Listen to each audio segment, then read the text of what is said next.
isso em Gênesis 21, do 14 ao 21. A Bíblia em ordem cronológica é na página 61, você pode procurar. Eu quero que você observe aí, versículo 14 de Gênesis 21, diz que na manhã seguinte, Abraão sempre pronto a cumprir as ordens que o Senhor lhe dera, ele pegou alguns pães e água, num odre, né? Colocou nos ombros de Agar e despediu eles. Esse é um outro exemplo de alguém que está fazendo a coisa certa da forma errada, podemos analisar assim. Os homens de Deus, mulheres de Deus, a história deles fica na Bíblia como exemplo para que a gente não cometa os mesmos erros. Eu acho, queridos, que Abraão, como era próspero, eu acho que ele tinha animais em casa, cavalos, camelo, nem um jumento. É triste, não é, irmão? Só pão e água, toma e vai. Toma e vai. Você aguenta aí? Dá para você encarar um negócio desse? Eu não acho que isso aí foi correto, não. Bom, mas cada um, isso é uma análise de cada um. Ok? Bem, eu estou aqui, versículo 14, diz que na manhã seguinte ele despediu. Com pão e água despediu. Né? Não deu nenhum animal, nem nada, nenhum escravo que tivesse lá que pudesse realmente dar uma ideia, né? Conduzir a mulher e o filho até uma certa parte, para não ficar aí zanzando ou andando pelos locais desertos, locais ermos. E a Bíblia diz que ela ficou vagueando pelo deserto de Berseba. Quero que você entenda que Berseba, na história, Berseba ainda não existe, tá bom? Vai existir daqui a pouquinho, daqui a pouquinho mesmo, tá bom? Mas ainda não existe, porque Berseba quer dizer poço do juramento, e isso ainda não aconteceu na história, pelo menos na ordem cronológica da história ainda não aconteceu. E aí existe o que? Um deserto. Quando fala aqui que ela ficou no deserto de Berseba, não pense em um deserto arenoso como o Saara. Não, é local ermo, tá bom? Local onde é vazio, é deserto, assim, no sentido que não tem habitantes, tá bom? Então Agar e Ismael foram expulsos da família. E aí versículo 15 diz que a água acabou. E quando a água acaba no local onde está deserto, a morte manda aviso, né, negada? E aí o menino, diz aí a expressão, a mãe pegou o menino, colocou debaixo de um arbusto, né, e se distanciou a um tiro de flecha. Ela não queria ver o menino morrer de sede, tadinha. Aí o menino aqui tinha 17 anos, tá bom? Ele ficou lá debaixo do arbusto. Versículo 16 fala a distância de um tiro de flecha é de 80 a 90 metros de distância. E Agar foi chorar a 80 a 90 metros de distância, porque não queria ver o menino morrer de sede. Versículo 17, olha que interessante. Acabei dizendo no outro vídeo que Ismael é abençoado porque, querendo ou não, ele é descendente de Abraão. Versículo 17 está bem claro. Deus ouviu o choro do menino. E a narrativa diz que a mulher estava chorando. Não diz que ele estava chorando. Diz que ele foi deixado num certo lugar lá para morrer, debaixo do arbusto. Mas diz que Deus ouviu o choro do menino. Deus não ouviu o choro de Agar. Por quê? Agar não tem nada com a aliança, não tem nada com Deus. A Ismael tem? Sim, Ismael foi gerado do ventre dela. Ok, meu filho, mas a semente foi de Abraão. Agar é uma egípcia que nada tem a ver com Deus. O Senhor tem que cumprir a sua palavra, a sua promessa a Abraão. Então Deus ouviu o choro do menino. E aí Deus fala com Agar. Ei, Agar, chore não. Tá certo? Não chore não. E aí o Senhor abre a visão dela, ela vê uma fonte, né? Nós vamos ver esse segmento aqui. Eu queria que só que você imaginasse o seguinte: esse negócio de dizer que Deus ouviu o choro do menino é uma comprovação de que Deus se move por sua palavra. Não é só por amor, por misericórdia, não, mas principalmente por sua palavra. Tá bom? Se move por sua palavra. Ele prometeu, então ele cumpre o que promete, tá certo? E em Gênesis, no capítulo 16, Gênesis 16, do 7 ao 11, quando Agar tinha fugido de Sara, Agar estava grávida, o anjo do Senhor já tinha prometido a ela: disse, não, pode voltar, esse menino aí vai, filho de Abraão, né? Eu vou transformar ele num povo grande também, tá bom? E aí ela colocou o nome daquele local de lá, Beiroi, coisa assim. Bom, aqui também no versículo 17, diz que Deus ouviu o menino chorar, né? Ele diz assim, o anjo diz assim, ei, H, Deus ouviu o menino chorar lá onde você deixou, a 90 metros. Eu queria fazer um outro questionamento ainda para você pensar. Qual seria a motivação para o choro de H? É óbvio, pela narrativa, que ela estava vendo a morte chegar e a morte iria chegar primeiro. Para o menino, então, ela não queria ver o menino morrer. Muito triste. Agora, o Ismael tinha muito mais motivo para chorar. Ele perdeu a primogenitura, perdeu a casa, perdeu a família, perdeu tudo. Ele perdeu a presença do pai. Ele perdeu a presença do pai dele, foi expulso pelo pai. Ai, meu Deus, dá para você imaginar não? Se coloca no lugar aí para você ver. 17 anos. Então, Gênesis 21, versículo 18, Deus reafirma a promessa feita a Agar anteriormente, dizendo que vai transformar ele num povo grande.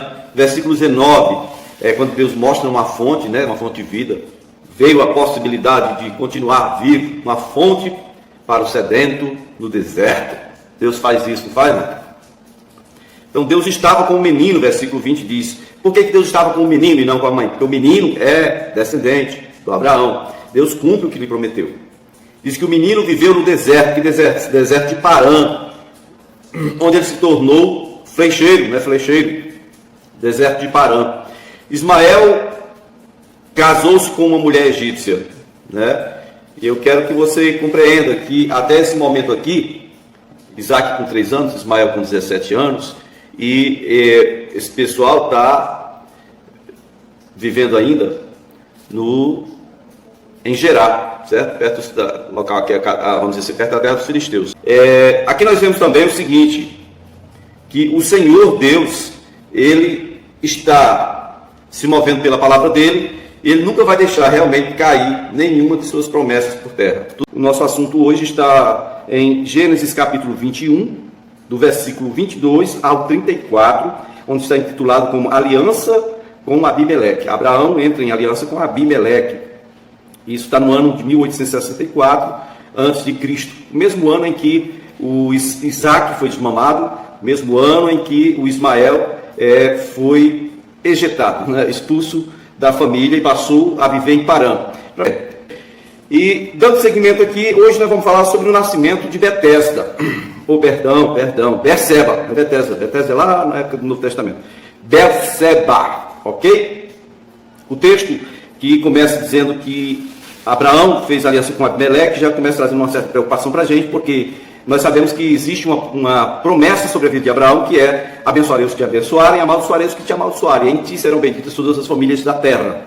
Sabemos que Ló foi abençoado por causa de Abraão, da aliança de Abraão. Sabemos que Ismael é abençoado, ele não foi, ele é abençoado, os descendentes dele são abençoados até hoje. Por causa de quê? Dessa promessa, farei de ti um grande povo inumerável. Você vê que é o índice populacional maior, esse crescimento, nascimento de gente nova, é lá no meio deles. Então nós vemos logo de início que essas alianças são elas dão suporte para que os povos que estão em redor acabem sendo beneficiados por causa da promessa. Se Abraão tivesse ficado na dele e não tivesse entrado em aliança com esses povos, talvez o povo de Deus não estivesse sofrendo tanto hoje. Mas ninguém sabe, né? Ninguém sabe como fazer, não tem, no caso dele aqui não teve nem como fugir, porque o caso aqui é que o Abimeleque o procurou para fazer uma aliança. Nós vemos então que essa aliança começa no versículo 22 de Gênesis 21, para quem está em Bíblia, com a Bíblia normal, a Bíblia em ordem cronológica é a página 62.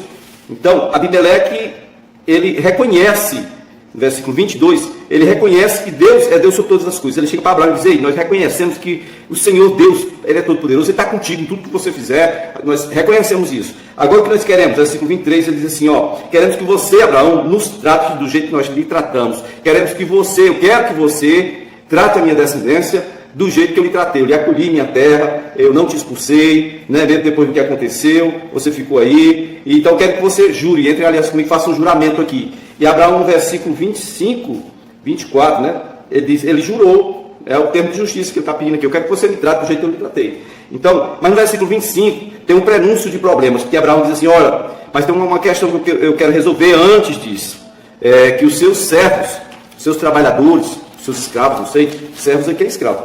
Bom, eles me tomaram à força um poço que eu cavei. Não é esse da história. Ele está dizendo que tomaram um poço meu, a poça. Então, eu quero que você, Abimeleque, receba de mim essas 7 ovelhas que tirou do rebanho, como testemunha de que eu cavei esse poço aqui. Que poço é esse? Esse é o poço, ficou chamado como Betesda, ou perdão, eu só estou com Betesda na minha cabeça hoje. Berseba, ok? Versículo 27 ao 30, ele deu as 7 ovelhas, né, para servir como testemunha. E então Berseba quer dizer esposo do juramento. Eles fizeram um voto, uma aliança ali. E versículo 32, né, diz que o Abimeleque voltou para a terra dos filisteus, ok? E aí é onde nós vemos que os inimigos mais difíceis de serem vencidos são aqueles com os quais nós fizemos aliança. E eu quero deixar essa mensagem bem clara para você. Muitas vezes você não consegue ter, né, vitória com relação a alguma coisa que é inimigo seu, que está sempre te fazendo cair e fracassar. Aqui na Bíblia, esse exemplo é claro. Os inimigos que mais são difíceis de serem vencidos são aqueles com os quais Abraão entrou em aliança. Veja se você não tem aliança com algum inimigo atualmente, né? Tem que romper com essas alianças, ok? No versículo 33 de Gênesis 21, diz que Abraão ele plantou uma tamargueira e produz tâmaras, né? Como é que eu vou explicar para você? Parece com um pé de buritis, né? Na região ali do Tocantins, Goiás, tem muito buritis, tá certo? Brasília tem o Palácio dos Buritis, né? Ok? Parece também a tâmara em si, parece com aqueles pés de coquinho, né? Um cacho de coquinho bem amarelinho, esse coquinho. O menino lá chamava de coquinho. Só que assim, não tem aquela casca como um coquinho, como o pé de coquinho, os meninos quebram, arrancam a casca e lá dentro tem um coquinho realmente. É diferente. A tâmara, ela é ressecada, ela fica parecendo uma ameixa grande. E a semente dela parece com semente de jaca, ou será uma semente de aca, de pinha, né? Só que um pouco maior, mais longa. Também pelas pesquisas que eu fiz, eu vejo que o sabor é bem doce. E é uma das frutas mais usadas naquele deserto ali, né? no Negev, né? Então Abraão plantou uma tamargueira e invocou o nome do Senhor. Interessante. Não foi um altar que ele fez, mas uma tamargueira. Ele plantou e invocou o nome do Senhor ali, onde ele fez a aliança com Abimeleque. Para concluir o nosso vídeo, para não se prolongar muito, versículo 34 diz que Abraão morou muito tempo na terra dos filisteus. Ok? Dos filisteus. Observe, então, voltando na história, quero que você vá lá em Gênesis 10. Veja o versículo 14, onde fala dos casulitas, os descendentes de Canaã. Os casulitas são os pais, aqueles que geraram os filisteus, tá bom? Os pais dos filisteus são os casulitas, que é descendente de Canaã. E em Gênesis 18, versículos 18 e 19, fica claro que os clãs dos cananeus, né, eles se espalharam desde Sidom, lá em cima do mapa, até chegar em Gerar, que é onde atualmente Abraão habita. E de Gerar, uma linha, né, para a direita, para leste, chegando até a região de Sodoma, Gomorra, Admá e Zeboim, ali na parte sul do Mar Morto, ok? Bom, queridos, então é isso aí, a mensagem de hoje é essa. Os inimigos mais difíceis de serem vencidos, geralmente são aqueles com os quais fizemos aliança. Veja se não tem aliança aí estranha, hostil à sua vida. Rompa com essas alianças e que o Senhor te dê vitória em nome de Jesus.